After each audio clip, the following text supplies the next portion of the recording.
நன்றிங்க சார். எல்லாம் வல்ல இறைவனின் பொற்பாதங்களை மனம் மொழி மெய்யால் போற்றி பணிகிறேன். இன்றைய தியான வகுப்பிலே கலந்து கொள்ளும் பங்களிப்பாளர்கள், பார்வையாளர்கள், தொடர் தொகுப்பாளர்கள், நெறியாளர் அனைவருக்கும் எனது வணக்கத்தை தெரிவித்துக் கொள்கிறேன்.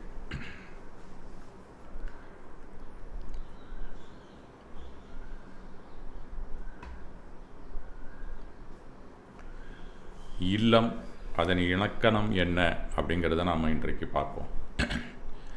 இல் என்பதற்கான இலக்கணம் தெரிந்தால் அறத்தின் இலக்கணத்தை அதில் புகுத்தி வாழ முடியுமா அப்படின்னா இல்லையா அப்படின்னு நம்ம பார்க்கலாம். ஏன்னா இல்லுக்கான இல்லறத்தும் அப்படிங்கிறத நம்ம தெரிஞ்சுக்கணும்னா முதல்ல வீடுனா என்ன நம்ம தெரிஞ்சுக்கணும். அதனுடைய இலக்கணம் என்ன அப்படின்னு நம்ம தெரிஞ்சால் தான் அதில் அறவழியில் நாம் எப்படி நடக்கலான்னு. இல்லைன்னா சண்டையும் சச்சரவுமாக தான் இருந்துகிட்ருக்கோம். அறங்கிறதுக்கு அங்கே இடமே இருக்காது. ஆக ஒரு இல்லத்தின் இலக்கணம் என்ன அப்படிங்கிறத நம்ம முதலில் தெரிந்து கொள்ள வேண்டும். இல் அப்படின்னு சொன்னால் குகை என்று தான் அர்த்தம். ஒரு காலத்தில் இல் அப்படிங்கிறதுக்கு ஒரு மலையை குடைந்த பகுதிக்கு பேர் இல் அப்படின்னு தான் தமிழ் கூறுகிறது. இல்லம் என்ற பெயர் அதிலிருந்து வந்த ஒன்று தான். முற்காலத்திலே மனிதன் குகையில் தான் வாழ்ந்துள்ளான். மழை காலத்தில் அங்கே வாழ்ந்துள்ளான். அதுவும் மற்ற நேரத்தில் கூட ரொம்ப இல்லை அப்படின்னு தான் சரித்திரங்கள், கற்காலத்தில் நடந்த பல விஷயங்கள்லாம் சொல்லப்படுகிறது.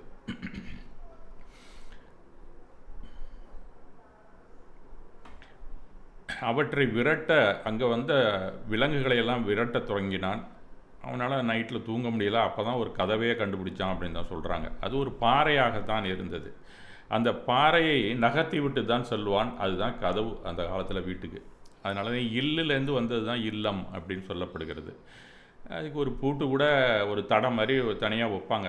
ஒரு பெரிய கல்லை நகர்த்தி அந்த கல்லை நவுத்தாமல் இருக்கிறதுக்கு ஒரு கல்லை வச்சுட்டு போவாங்க அப்படின்னு மாதிரி சரித்திரங்கள் கூறுகின்றன. இப்போ கூட இங்கே கிராமத்தில் பார்த்திங்கன்னா அந்த போர் செட்டு, அந்த படல்லாம் கட்டியிருப்பாங்க. அந்த வேலிக்கெல்லாம் உள்ளே போகும்போது ஒரு கல்லை நவுத்தி வச்சுட்டு போவாங்க. அதுதான் பூட்டாக இருக்கும் அந்த காலத்தில்.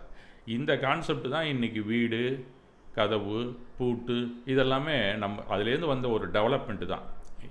இந்த இல்லிலிருந்து வந்தது தான் இல்லம், வீடு, அகம் போன்ற வார்த்தைகளுமே. இப்போ ஆற்றுக்கு போகிறோம் அப்படின்னு சொல்கிறது கூட அகத்துக்கு போகிறோம் அப்படிங்கிறது தான் அவங்க ஆற்றுக்கு போகிறோம்னு சொல்கிறாங்க. வேறு ஒன்றும் இல்லை. ஆற்றுக்கு குளிக்க போயிடுறாங்கன்னு நினைக்க வேண்டாம். எல்லா இலக்கியமும் வீட்டிற்கு இலக்கணத்தை நமக்கு விளக்கி உள்ளன அப்படின்னு தான் சொல்லிக்கணும். ஏன்னா இலக்கியத்தை படித்தாலே வீட்டுக்கான இலக்கணத்தை நாம் தெரிஞ்சுக்கலாம். அவை நாம் வசிக்கும் வீட்டிற்கும் நாம் செல்லப்போகும் வீட்டிற்குமான இலக்கணத்தை பாட்டு வடிவில் செய்யுள் நடையில் சொல்லி சென்றுள்ளன அப்படின்னு தான் சொல்லணும். நம்ம வீடுன்னா நாம் வசிக்கிற வீடுன்னு தான் நம்ம சொல்கிறோம். சொர்க்கத்தையும் வீடுன்னு தான் சொல்கிறாங்க. நாம் பிறவாத நிலைக்கு போகக்கூடிய இடத்தையும் நாம் வீடு பேருன்னு தான் சொல்கிறோம். மூணுமே எப்படி இருக்கணும் அப்படிங்கிறதுக்கு நாம் இலக்கணம் வேறு எதுவும் தெரிஞ்சுக்க வேண்டியதே இல்லை. அது ஒரு சந்தோஷமான ஒரு பூமியாக இருக்கணும், ஆனந்தத்தை கொடுக்கக்கூடிய ஒரு இடமாக இருக்க வேண்டும் அப்படிங்கிறதுக்கு தான் மூணுக்குமே வீடுன்னு தான் பேர். ஆக இலக்கியம் எல்லாத்துலேயுமே வீட்டை பற்றி தான் சொல்லுகிறது. இலக்கியம்னா என்ன? ஜென்ரலாக இலக்கு ப்ளஸ் இயம், அதாவது இலக்கை இயம்புதல் தான் இலக்கியம். இலக்கை இயம்புதல் தான் இலக்கியம். எந்த ஒரு மனித இலக்கியம் பற்றி கூறுதல், மனிதனுடைய இலக்கை தான் நம்ம எப்பயுமே சொல்ல போகிறோம்.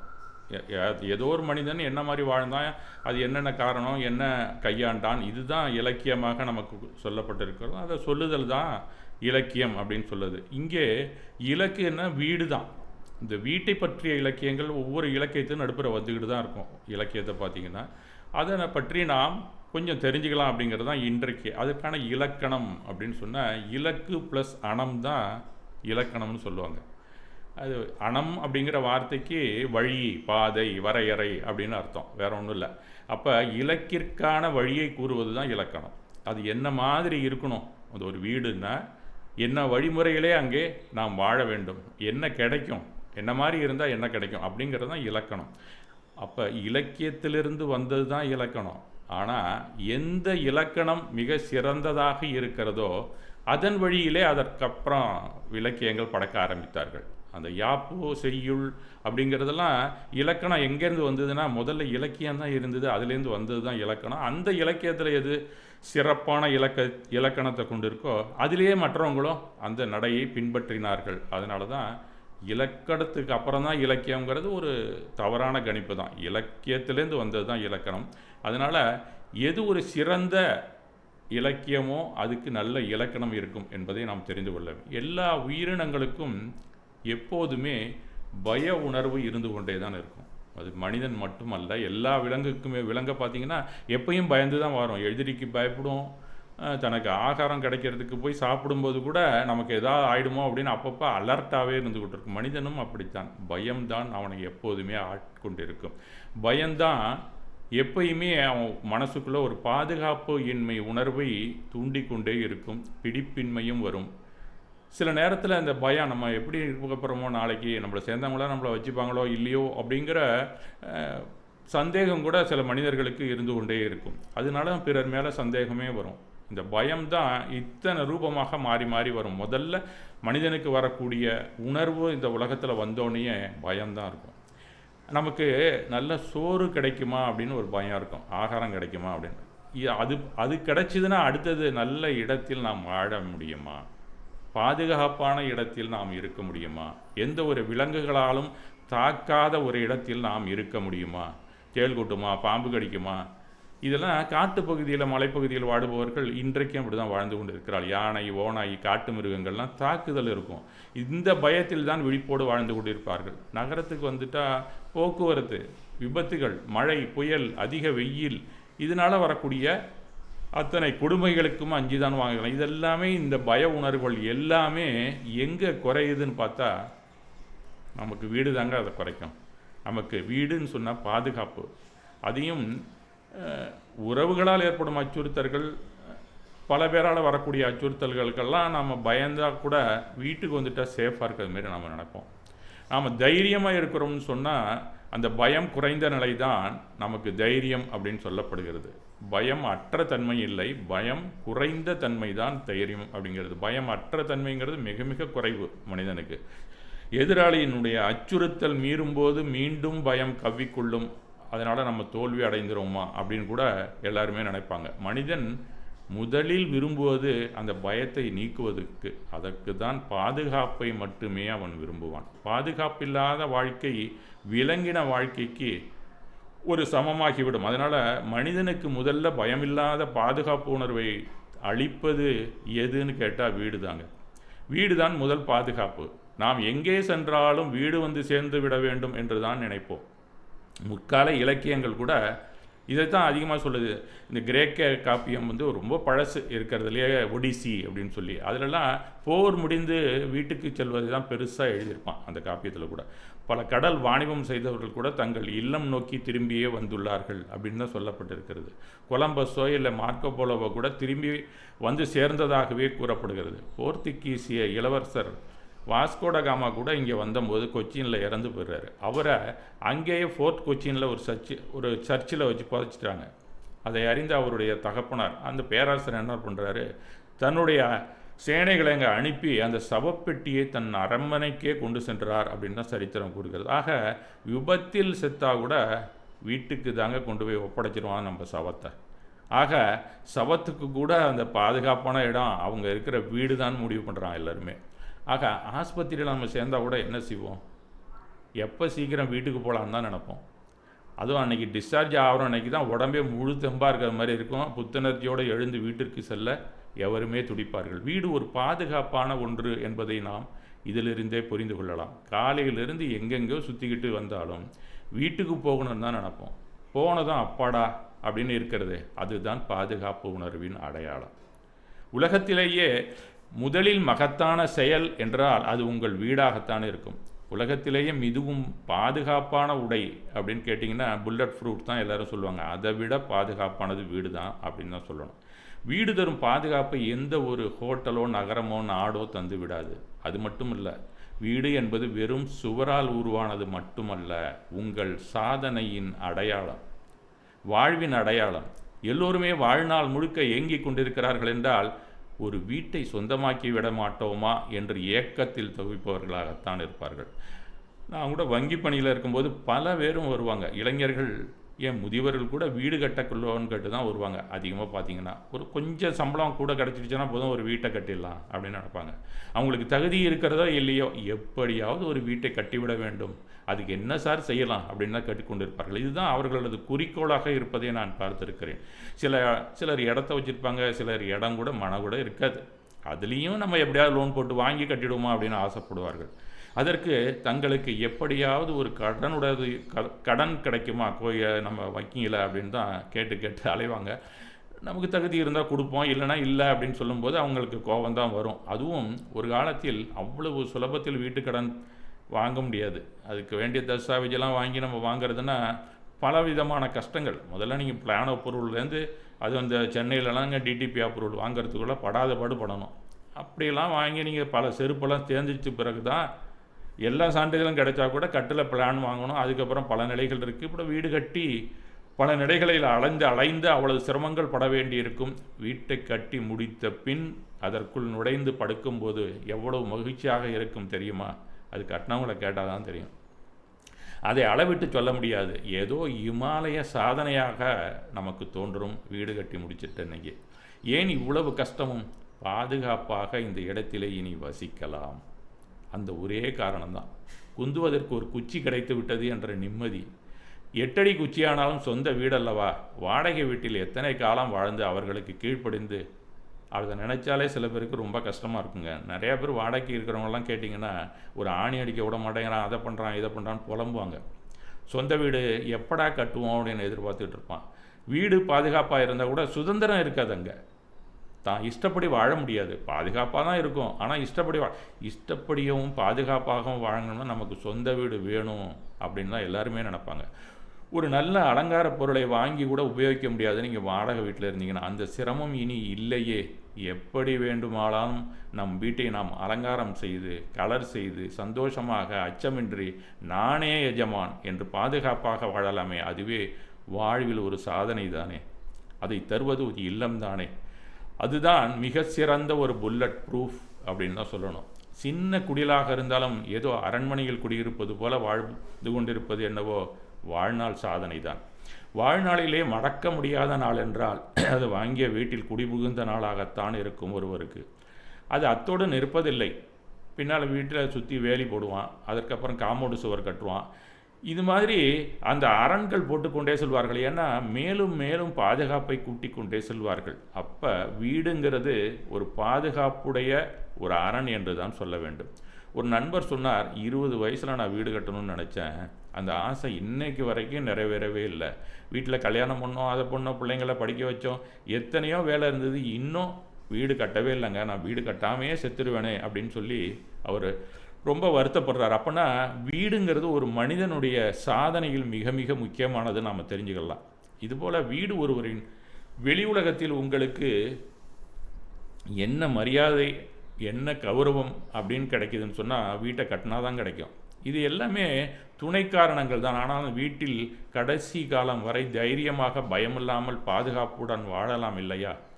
உங்கள் பேரம் பேத்திகள் வரும்போது கூட இது பாட்டி வீடு தாத்தா வீடு, ஒரு வீடு வேண்டும் இல்லையா? அதுக்காகனாச்சும் தாத்தாவும் பாட்டியும் ஒவ்வொரு வீடாக மாற்றி கொண்டிருந்தால் அவை என்ன நினைக்கும் அந்த குழந்தைங்கள்லாம்? அவர்களுக்கு ஒரு வீடு கூட இல்லையா அப்படின்னு தான் நினைப்பாங்க. இப்படி எல்லோரிடமும் கௌரவமாக சொல்லிக்கொள்ள பாதுகாப்பாக ஒரு வீடு வேண்டும் இல்லையா? பலரும் பாராட்டினாலும் கண்டிப்பாக உறவினர்கள் உங்கள் மீது பொறாமைப்படுவது உறுதிதான். அதில் ஒன்றும் சந்தேகமே இல்லை. அதுவும் அவர்கள் இன்னும் கட்டவில்லை என்றால் சிரித்து கொண்டே மனதில் தூற்றுவார்கள் என்பது இயற்கை தான்.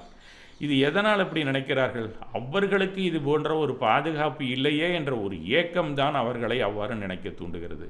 அதனால் வீட்டை கட்டியதும் இப்படி செய்திருந்தால் நல்லாயிருக்கும், அப்படி கலர் அடித்தா நல்லா இருந்திருக்கும் அப்படின்னு தான் கட்டின வீட்டுக்கு குத்தம் சொல்ல பல பேர் வரதான் செய்வாங்க. இதுக்கெல்லாம் காரணம் அவர்களுடைய ஏக்கம்தான்.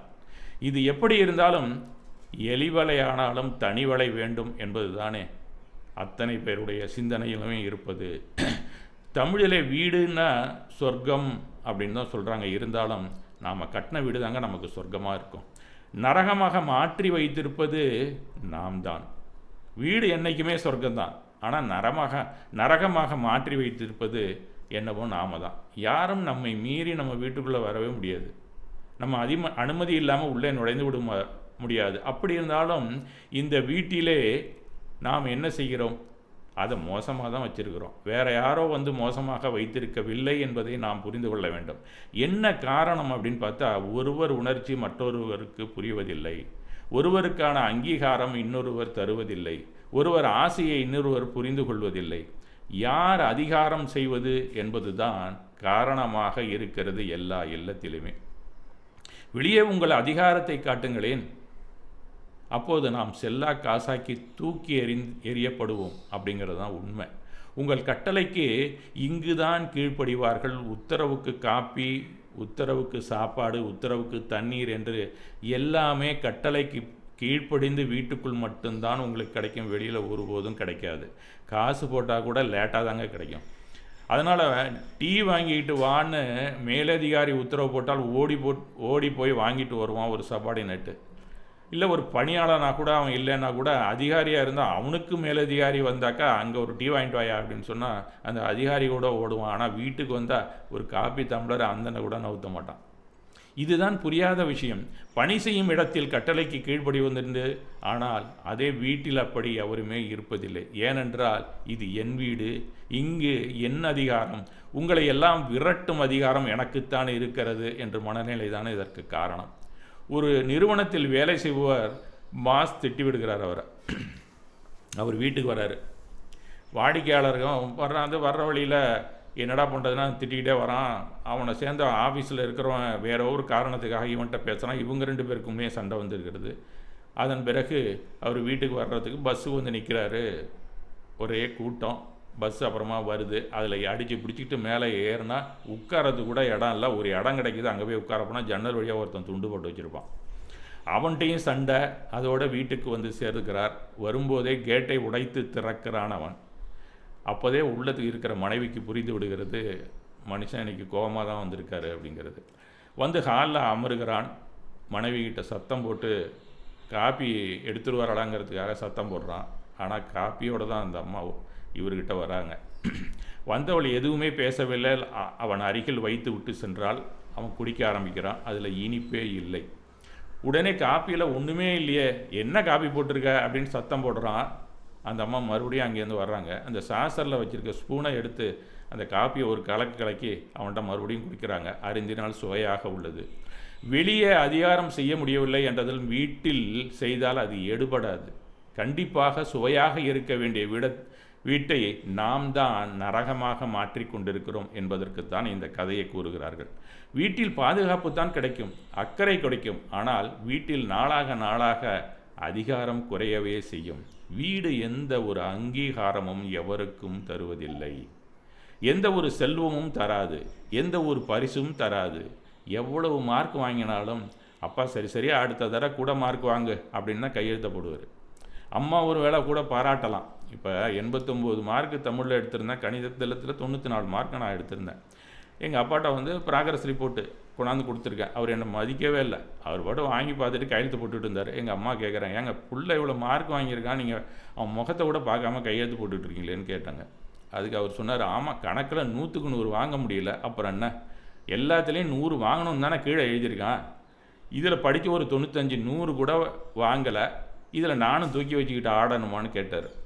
இது மாதிரி தான் வீட்டில் நாம் வந்தால் முதல் வகுப்பு மாணவனாக நாம் வகுப்பிலே இருந்தால் கூட அப்பாவிடம் எந்த ஒரு அங்கீகாரமும் கிடைப்பதில்லை. அப்படித்தான் நாம் என்னென்னவோ செய்திருப்போம், எவரும் வீட்டில் பாராட்ட மாட்டார்கள். அப்படியா என்று சொல்லிவிட்டு அவரவர்கள் வேலையை பார்ப்பார்கள். இப்போ கூட எல்லாருக்குமே இந்த நிலைமை தான். இது நாம் எங்கே போனாலும் நம்மளுடைய பாராட்டு, நமக்கான சன்மானம் எல்லாமே வெளியில் தாங்க கிடைக்கும். வீட்டில் கிடைக்கணும்னு நீங்கள் எதிர்பார்க்கவே கூடாது. இதுதான் முக்கியமான இலக்கணம். எங்கள் அம்மா எங்கள் அப்பா வந்து சினிமாவில் நடித்ததுனால பல ட்ராமாலாம் போடுவார்.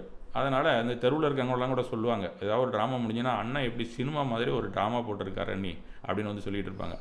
எங்கள் அம்மா அதுக்கு பதில் சொல்லுவாங்க, ஆமாம் இந்த கழிச்சல்ல போகிறது இதெல்லாம் நல்லா தான் செய்யும், குடும்பத்தை தான் கவனிக்கிறது இல்லை அப்படின்னு அழுத்துக்கொள்வார்கள். அவங்கள்ட்ட ஒரு பாராட்டு கூட வாங்கவே முடியாது எந்த காலத்துலேயும் எங்கள் அப்பாவால்.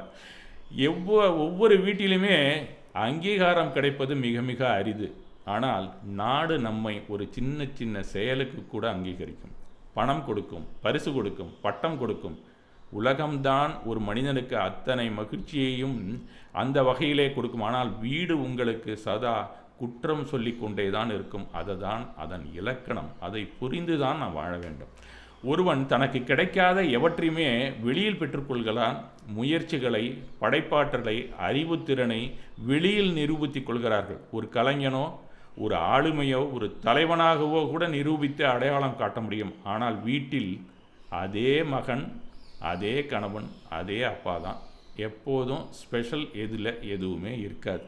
ஆனால் நாடு சில விஷயங்களில் உங்களை கண்டுகொள்ளவே செய்யாது. அது மாதிரியும் ஒரு சூழ்நிலை நமக்கு வரும். நமக்கு உடல்நிலை சரியில்லை என்றால் நாட்டில் எவரும் கண்டுகொள்வதே இல்லை. ரொம்ப ஃப்ரெண்ட்ஸு கூட ஃபோன் பண்ணி தான் கேட்பான், அலுவலகத்தில் அப்படியா, அலுவலகத்துக்கு நீங்கள் அதோட உடம்பு முடியலன்னு போனீங்கன்னா கூட உடம்பு சரியில்லை சார் அப்படின்னு சொன்னீங்கன்னா, அப்படியா, லீவ் போட்டு வேணால் வீட்டுக்கு போங்க அப்படின்னு சொல்லுவாங்க. உங்களுக்கு ஒரு வலி, வேதனை, கவலை என்றால் நாடு கண்டுகொள்வதே இல்லை.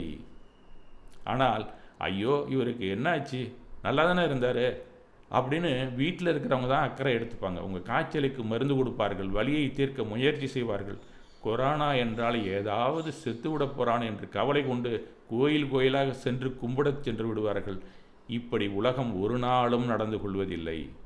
இவர் ஏன் சரியாக தூங்க மாட்டுறாரு, சரியாக சாப்பிட மாட்டேங்கிறாரே அப்படின்னு கவலைப்படுறதெல்லாம் வீடாகத்தான் இருக்கும். நாடோ உலகமோ அப்படி கவலைப்படுவதே இல்லை. எப்போதாவது இதுபோல் வெளியில் உள்ளவர்கள் கவலை கொண்டதுண்டா? அப்படியா என்று கேட்டுவிட்டு பொய்யான அக்குறையுடன் ஏதோ ஒரு சில வார்த்தைகளை கூறுவார்கள். இந்த டாக்டரை பாருங்கள் அப்படின்னு சொல்லிட்டு போயிடுவாங்க. காசு இருந்தால் கொடுப்பான்னு கூட, அப்போனா வீட்டில் நீங்கள் இந்த கஷாயத்தை வச்சு கொடுத்தா கூட சரியாக விடுன்னு பதில் சொல்லிட்டு போயிட்டே இருப்பான். இதுதான் வீட்டிற்கும் வெளி உலக இருக்கும் உள்ள வித்தியாசம். வீடு தான் அதற்கு அந்த பரிவை, அன்பை உங்களுக்கு மிக அதிகமாக தரும். இப்படி சாப்பிடாமல் இருக்கிறாரே என்று கவலைப்படும். நமக்கு பாதுகாப்பும் அக்கறையும் அள்ளித் தருவது வீடு தான். என்னைக்காச்சும் நீங்கள் சோகமாக உட்காந்துருங்க, கரெக்டாக கண்டுபிடிச்சி உங்கள் வீட்டில் தான் கேட்பாங்க. வெளியில் நீங்கள் என்ன தான் சோகமாக இருந்தால் சில நண்பர்கள் கேட்பாங்கப்பா இதெல்லாம் பெருசாக எடுத்துகிட்டு இருக்க அப்படின்ட்டு போயிடுவான். நாடு நம் சகையலை அங்கீகரிக்கும், பரிசளிக்கும், புகழும், செல்வம் தரும். ஆனால் நம் ஆரோக்கியம் பற்றி ஓரளவுக்குத்தான் அக்கறை கொள்ளும். வீடு எந்த அளவிற்கு அக்கறையும் எடுத்துக்கொள்ளுமோ அந்த அளவுக்கு நீங்கள் புறத்திலே எதிர்பார்க்கவே இயலாது. அத்தனை பாதுகாப்பும் வீட்டிற்குள் இருக்கும்போது மட்டுமே என்பதை நாம் புரிந்து கொள்ள வேண்டும். எந்த ஒரு அங்கீகாரத்திற்காகவும் சண்டையிடாமல் வீட்டுக்குள் இருந்தால் பாதுகாப்பும் அக்கறையும் வீட்டில் முழு அளவில் கிடைத்து கொண்டே இருக்கும் என்பதே நாம் தெரிந்து கொள்ள வேண்டிய உண்மை. ஆக வீட்டிற்கும் நாட்டிற்கும் பாதை என்பது அவ்வளவு எளிதான விஷயம் அல்ல. இந்த கொரோனா நேரத்தில் எல்லா பாதுகாப்புகளும் வீட்டுக்குள்ளே இருக்கும்போது தாங்க நமக்கு கிடைச்சிது. வெளியில் சென்றாலே என்ன ஆகிருக்கும், ஆளே இல்லாமல் போயிருப்போம். அப்போது உலகம் உங்களை அங்கீகரித்த அங்கீகாரத்தை கணக்கில் கொள்ளாது, உங்கள் அதிகாரத்தை கண்டுகொள்ளாது. இந்த விபத்து உங்களை அப்படி விழுங்கியிருப்பது உறுதி இல்லையா? வீட்டை போல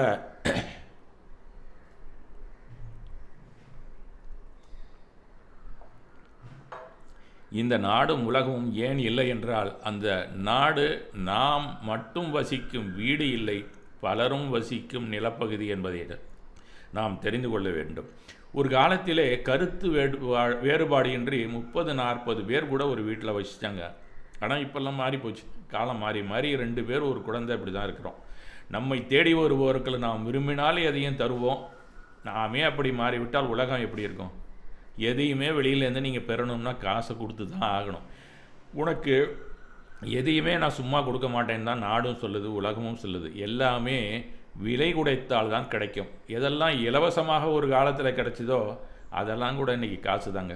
நீங்கள் தண்ணியை எடுத்துட்டால் கூட தெரு பைப்பில் எப்போ பார்த்தாலும் கொட்டிக்கிட்டு இருக்கோம், திரிய வச்சுட்டு போயிருப்பாங்க, எப்போ வேணாலும் திறந்து நீங்கள் குடிச்சிக்கலாம். இப்போல்லாம் கிடைக்கவே கிடைக்காது, தெரு பைப்பே இல்லைன்னு தான் சொல்லணும். அதில் அப்படி இருந்தாலும் தண்ணி வராது. நீங்கள் காசு கொடுத்தா கூட தண்ணி வெளியில் நீங்கள் வாங்கணும்னா காசு கொடுத்து தான் ஆகணும். அந்த லெவலில் தான் இன்றைக்கி நாடும் உலகமும் சென்று கொண்டு இருக்கிறதும். எங்கேயாவது ஒரு இடத்துக்கு நம்ம போயிருக்கிறோம், தங்கியிருக்கிறோம், நமக்கு ரொம்ப பிடிச்சிருக்கு, அந்த அனுபவம்னா என்ன சொல்லுவோம்? Feel like home. இதான் முதல்ல நமக்கு வரும். ஒரு வீட்டில் இருக்கிற மாதிரி இருந்ததுப்பா அப்படின்னு சொல்லுவோம். ஏன் அப்படி நாம் சொல்கிறோம்? வீட்டிலேயே அதை நாம் அடைந்து விடலாமே. ஏனென்றால் நான் தான் இங்கு எல்லாம் என்கிற அதிகார உணர்ச்சி எழும்போது தான் வீட்டில் நம்ம சரியில்லை அப்படின்னு நமக்கு தோணுது. இதையெல்லாம் நம்ம தூக்கி போட்டுறோம். எந்த அதிகாரமோ எந்த அங்கீகாரமோ உலகத்தில் தான் நம்ம எதிர்பார்க்கணும். கிடைச்சா எடுத்துக்கணும், கிடைக்கலன்னா சரிதான் போயிட்டே இருக்கணும். வீட்டில் நமக்கு கிடைக்க வேண்டியது பாதுகாப்பும், நீங்கள் எந்த அளவுக்கு உணர்ச்சிகளை மதித்து நடக்கிறீர்களோ அந்த அளவுக்கு அக்கறையும் உங்களுக்கு கிடைக்கும். நாடோடிகள் வருவார்கள், சில காலம் அங்கங்கே டென்ட் அடித்து கூட தங்குவாங்க. அவங்களுக்கு என்ன பாதுகாப்பு இருக்கிறது? அவர்களும் சாப்பிட்றாங்க, எல்லாம் செய்கிற. பர்மா அதிகெல்லாம் எடுத்துக்கிட்டிங்கன்னா 1962 அங்கே ஒரு இராணுவ புரட்சி வந்தது. அப்போ நிறையா பேர் இந்தியாவுக்கு விரட்டி அடிக்கப்பட்டார். கிட்டத்தட்ட 2000 கிலோமீட்டர் நடந்து இந்தியாவுக்கு வந்து கால்நடையாக வந்தாங்க அப்படின்னு தான் சரித்திரங்கள்லாம் கூறுகிறது. இந்திய எல்லையை வந்ததுக்கு பிற்பாடு தான் அவங்களுக்கு ட்ரெயினே கிடச்சிது. அதுவும் ஏதோ ஒரு ட்ரெயின், ஸ்பெஷல் ட்ரெயின். அதில் வந்து மேலெல்லாம் ஏறி உட்காந்துட்டு வந்தாங்க. இன்னும் மன்னார்குடி தஞ்சைக்கெல்லாம் வரும்போது பல தூரங்கள் பஸ்ஸில் வர முடியாமல் நடந்து வந்தவங்க தான் அந்த காலத்தில் அதிகம். அவர்களுக்கெல்லாம் வீடுகள் கிடைக்கிற வரைக்கும் அவ்வளோ கஷ்டப்பட்டாங்க ஒவ்வொருத்தரும். ஏன்னா பாதுகாப்பு இல்லை. ஒரு மரத்தடியில் தான் தங்கியிருப்பாங்க. அங்கே கீழே சமையல் நடக்கும். ஒரு பக்கம் ஒருத்தர் பாய் விரித்து படுத்திருப்பார் பெரியவர். வேலை தேடி சென்றிருப்பார்கள். மாலையில் திரும்பியதும் ஒரு கஞ்சியோ சோறோ கிடைக்கும், படுத்து விடுவார்கள். அப்போது கையில் சிறிய டிரான்சிஸ்டரில் இலங்கை வானொலியில் பாட்டு பாடிக்கொண்டிருக்கும். அதை கேட்டுக்கொண்டே அவர்கள் பொழுதை கழித்திருப்பார்கள். கொஞ்சம் சந்தோஷமாக கூட இருப்பாங்க. இதுபோல் நீங்கள் உங்கள் பகுதியில் கூட பார்த்துருக்கலாம். அப்போது மரத்தில் அவர்கள் வாழ்ந்தபோது கூட சந்தோஷமாகத்தான் இருக்கிறார்கள். நாம் ஒரு வீட்டை கட்டிட்டு அதில் சந்தோஷமாக வாழ தெரியலன்னு சொன்னால் அந்த நாடோடியை விட மோசமானவர்கள் நாம் என்று தான் சொல்ல வேண்டும். நாம் இருப்பினும் நாம் சந்தோஷமும் மகிழ்ச்சியும் ஏனோ எங்கோ சென்று விட்டது. காரணம், வீட்டுக்குள் யார் அதிகாரம் செலுத்துவது, யார் முக்கியமானவர்கள், எவரை அங்கீகரிக்கவில்லை, இந்த குற்றச்சாட்டு தான் அதிகமாக வீட்டுக்குள்ளே நிலவி வருவதால்தான் நமக்குள்ள அமைதி இல்லாமல் இருக்கிறோம். ஆனால் பாதுகாப்பு எப்பவுமே இருந்து கொண்டிருக்கும் வீட்டிலே. வெளி உலகு என்னை அங்கீகரிக்கிறது, ஆனால் வீட்டில் அங்கீகாரம் கிடைக்கவில்லை என்ற ஏக்கம், கோபம், இப்படியாக மன அழுத்தமே நம் வீட்டிலே சந்தோஷத்தை தொலைத்து விடுகிறது என்பதுதான் உண்மை. இங்கே அங்கீகாரம், பாராட்டு, பரிசுகள் எல்லா காலத்திலும் எல்லா வேளையிலுமே உலகத்தில் கிடைப்பதில்லை என்பதையும் நாம் புரிந்து கொள்ள வேண்டும். இதை வீட்டில் வசிக்கும் பெண்கள் நன்றாக புரிந்து வைத்திருப்பார்கள். அதுவும் பெரும்பாலான பணிகள் அனைத்தும் வீட்டில்தான் அவர்களுக்கு இருக்கும். தன் வீட்டை சுத்தமாக வைத்து கொள்ள வேண்டும். இருக்க பொருள்களை எங்கே வைத்தால் அழகாக இருக்கும், எந்த ஃபர்னிச்சரை எங்கே வைக்கணும், எங்கே சாமி ரூம் இருக்கணும், அதில் சாமியை எப்படி மாற்றணும், நம்ம செருப்பு ஸ்டாண்டு எங்கே இருக்கணும், எங்கே சமையல் நடக்கணும், எங்கே அமர்ந்து சாப்பிட்ணும், இதை எல்லாமே ஒரு லேஅவுட் அவர்களால் தான் தர முடியும். ஏன்னா அவர்கள்தான் முழு நேரமும் வீட்டில் வசிக்க போகிறவர்கள். நாம் எங்கோ காலையில் சென்றால் மாலையில், சில நாள் இரவு தான் திரும்புவோம். அப்போதும் அலுவலக பணி சுமையை தலையில் சுமந்தபடி தான் வீட்டுக்குள் நுழைவோம். தூங்கி எழுந்து மீண்டும் காலையில் மறுபடியும் வெளிப்பயணம் தொடங்கிவிடும். இதில் இல்லத்தை பராமரிப்பது எப்படி, வீட்டை எப்படி அலங்கரிப்பது, வீட்டு அறையும் லாட்ஜி மாதிரி வச்சுருக்கக்கூடாதுன்னு தான் நம்மளை திட்டுவாங்க. உண்பதும் உறங்குவதும் தான் பல ஆண்களுக்கு வீட்டில் பணியாகவும் இருக்க வேண்டும். இதில் என்ன அதிகாரம் செலுத்த வேண்டியிருக்கு? வீடை எப்படி வச்சுருக்கணும்னே தெரியாது, ஆனால் வீட்டில் எப்படி அதிகாரம் செய்ய வேண்டும் என்பது மட்டும் ஆண்களுக்கு தெரியும் என்றால் அந்த இல்லம் நரகமாகத்தான் இருக்கும். இப்படியாக இருப்பவர்கள் அதை எதிர்நோக்க வீட்டில் பாதுகாப்பு ஒன்றையே முதன்மையாக எவருமே கொள்ள வேண்டும். அதை விடுத்து எல்லா பணியிலும் மூக்கனை நுழைத்து அதிகாரம் செய்ய துவங்கும் போதுதான் வீட்டில் எப்போதும் கலவரம், சண்டை, சச்சரவு இப்படித்தான் பல இல்லங்களிலும் நடந்து கொண்டிருக்கின்றன. இதை மரத்தடியில் வாழ்பவங்க கூட சந்தோஷமாக அதிக நேரம் இருப்பதை பார்க்கலாம். மாளிகைகளை வாழ்பவர்களுக்கு அது கிடைப்பதில்லை. காரணம், இந்த ஒரு சின்ன சின்ன உணர்ச்சி வசப்பட்ட நடைகளால் ஏற்படக்கூடிய பாதிப்புகள் தான் என்று சொல்ல வேண்டும். ஒரு 100 வருஷங்களுக்கு முன்னாடி 1890ன்னு நினைக்கிறேன் அவங்க வாழ்ந்த காலம். கேத்ரின் ஆன் போர்ட்டர் அப்படின்னு சொல்லி அவர் ஒரு சின்ன சிறுகதை எழுதியிருக்காங்க. ஒரு நாவலிஸ்ட் தான் அவங்க. அது மட்டும் இல்லை, ஜேர்னலிஸ்ட் அந்த காலத்தில் இருந்தவங்க. சமீபத்தில் ஒரு எழுத்தாளர் கூட அந்த கதையை சொன்னார். நான் அதை கேட்டுட்டு தான் இப்போ நான் உங்கள்கிட்ட சொல்கிறேன். அந்த கதையை படித்து ரொம்ப நாளாச்சு. அவர் சொன்னதுக்கு அப்புறம் தான் அந்த நினைவே எனக்கு மீண்டும் வந்தது.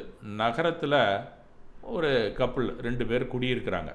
அது வெளிநாட்டில் எழுதப்பட்ட ஒரு கதை. அது அவங்க அந்த நகரத்தில் ஒரு நெருக்கடியான ஒரு பிரதேசம். அது அந்த வீடுகள்லாம் இருக்கக்கூடிய இடம். அதில் வாடகையும் அதிகம்.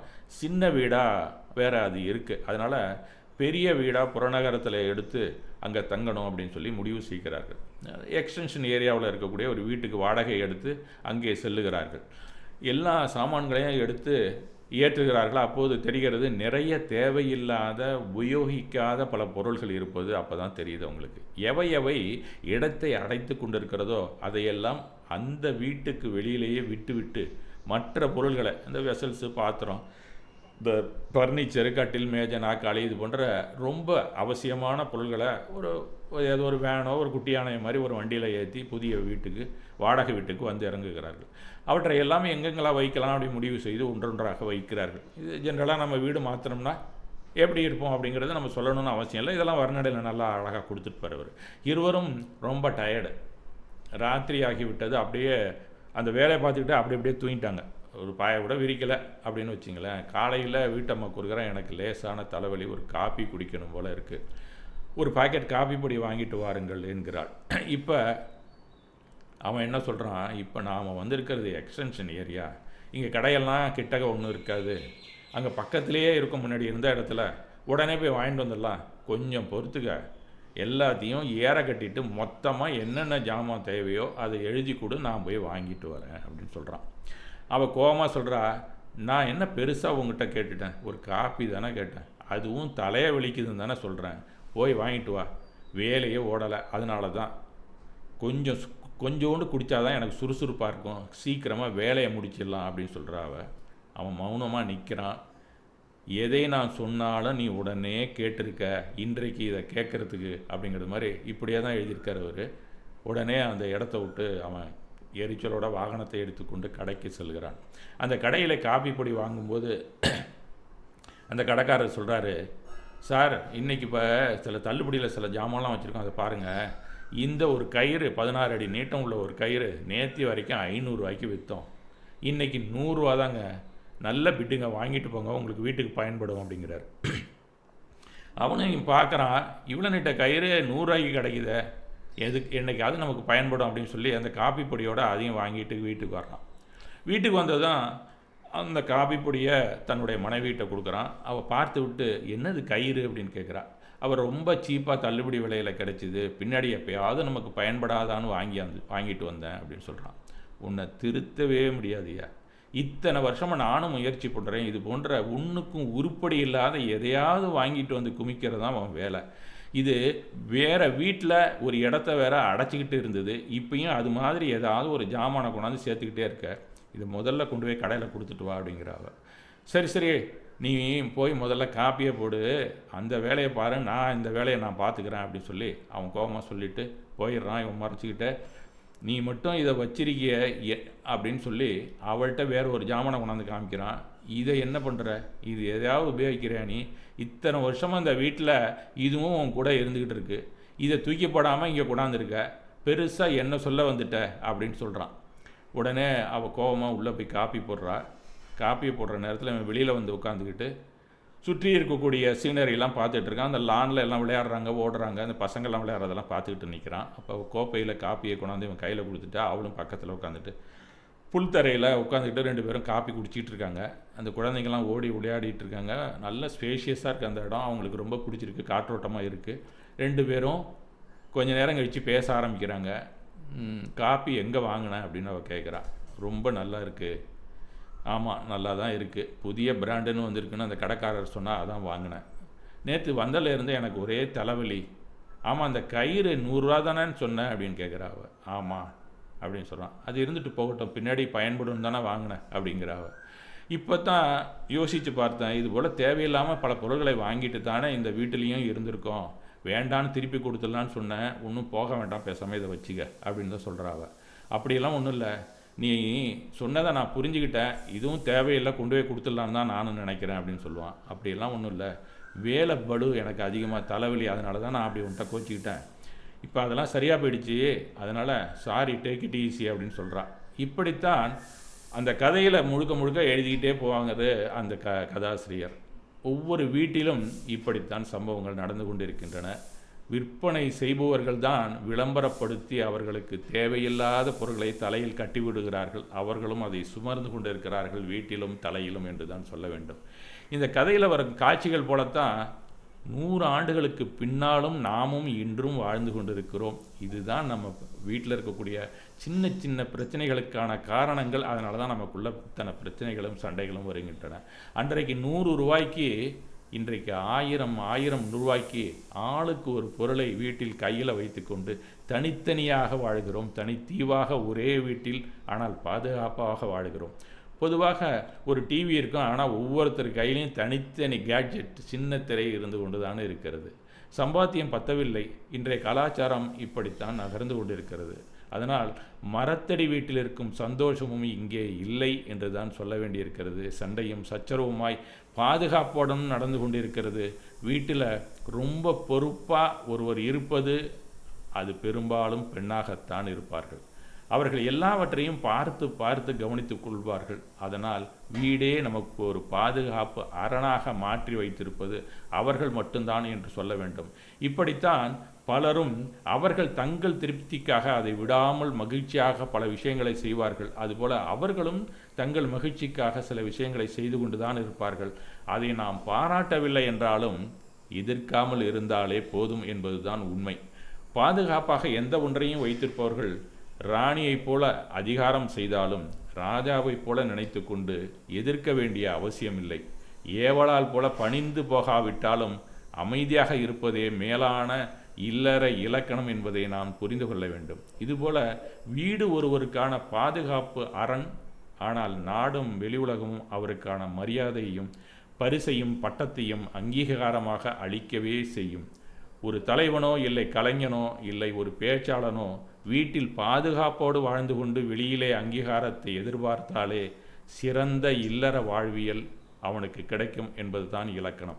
பாதுகாப்புவரிடமும் அங்கீகாரம் மற்றொரு இடமாக இருக்கும் இந்த உலகத்தில் இரண்டையும் ஓரிடத்தில் கிடைக்க வேண்டும் என்று முயற்சித்தால் வீணான மனப்புழுக்கமே விஞ்சி நிற்கும். அப்போது வீட்டிலும் இருக்க முடியாமல் வெளியிலும் இருக்க முடியாமல் ஒருவன் தவிப்பது இயற்கையே. அது மட்டுமல்ல, அவ்வப்போது அங்கீகாரம் கிடைத்தாலும் ஒருவரை விட இன்னொருவர் அதிகம் சம்பாதிக்க தொடங்கினால் அவர்களுக்குத்தான் கூடுதல் அதிகாரமும் சற்று மரியாதையும் கூடுதலாக கிடைப்பது இயற்கைதானே. அதையும் முதல் தலைமுறை புரிந்து கொண்டு விலக கற்றுக்கொள்ள வேண்டும். அப்பாவின் கடைசி ஊதியத்தை விட பிள்ளை கூடுதலாக முதல் சம்பளம் வாங்குவது தான் இந்த காலத்தில் வழக்கமாக ஆகிவிட்டது. அப்போது அவர்களுக்கு அங்கீகாரம் கூடத்தானே செய்யும். அப்போது கூடுதல் மரியாதை அவர்களுக்கு கிடைப்பது இயற்கை தானே. அதுபோல நாமும் நம் காலத்தில் பெற்றிருப்போம் தானே. அதுவும் இந்த காலத்தில் மனைவியும் சம்பாதிக்க துவங்கிவிட்டார்கள். அவர்களிடம் அதிகாரத்தையும் அந்த அங்கீகாரத்தையும் நாம் எதிர்பார்க்குவது மிக மிக தவறு. இருவரும் அந்தஸ்தில் சமமானவர்களே. இருவருமே வெளியிலும் வீட்டிலும் ஒரே நிலையில் மதிக்கப்படுபவர்களே. எனவே இக்கால தம்பதியினர் வீட்டில் அதிகாரமும் அந்தஸ்தையும் அதிகம் எதிர்நோக்குகிறார்கள். தங்கள் சம்பாத்தியத்திற்குள் மரியாதையை எதிர்நோக்கும் போது மனதில் ஏற்றத்தாழ்வு தோன்றுகிறது. அதனால் பிரிவினைக்கு வழிவகுப்பது இயற்கையே. அண்ணன் தம்பி இருவரும் கூடுதலாக சம்பாதித்தால் உயர்வு தாழ்வு தோன்றுவது போல இன்று கணவன் மனைவிக்குள்ளும் பங்காளி சண்டை உருவாகிவிட்ட காலமாகிவிட்டது. இவர்களும் வீட்டில் என்ன இலக்கணத்தில் வாழ வேண்டும் என்பதை புரிந்துவிட்டால் விவாகரத்து நடக்காமல் இணையாக வாழ முடியும். எனவே எக்காலத்தினரும் எந்த தலைமுறையாக இருந்தாலும் அதனை நினைவில் கொண்டு பாதுகாப்பும் அக்கறையும் மட்டுமே வீட்டில் கிடைக்கும். அங்கீகாரமும் பாராட்டும் வெளியில்தான் ஒருவருக்கு கிடைக்கும் என்பதை புரிந்து கொண்டு வாழ்வதே நம் வாழ்வு சிறக்கும் என்பதை இந்த இலக்கணத்தின் அடியிலே வாழ்ந்தால்தான் இல்லற தர்மமும் நமக்கு என்னவென்று புரிய ஆரம்பிக்கும். இல்லாவிடில் இதில் உண்டான மன அழுத்தத்திலேயே காலம் கழிந்துவிடும். இது புரிந்து வாழ்வதே மேலான இல்லறமாகும் என்று கூறி எனது முறையை முடிக்கிறேன். அடுத்த காணொளியிலே நாம் சந்திப்போம். நன்றி.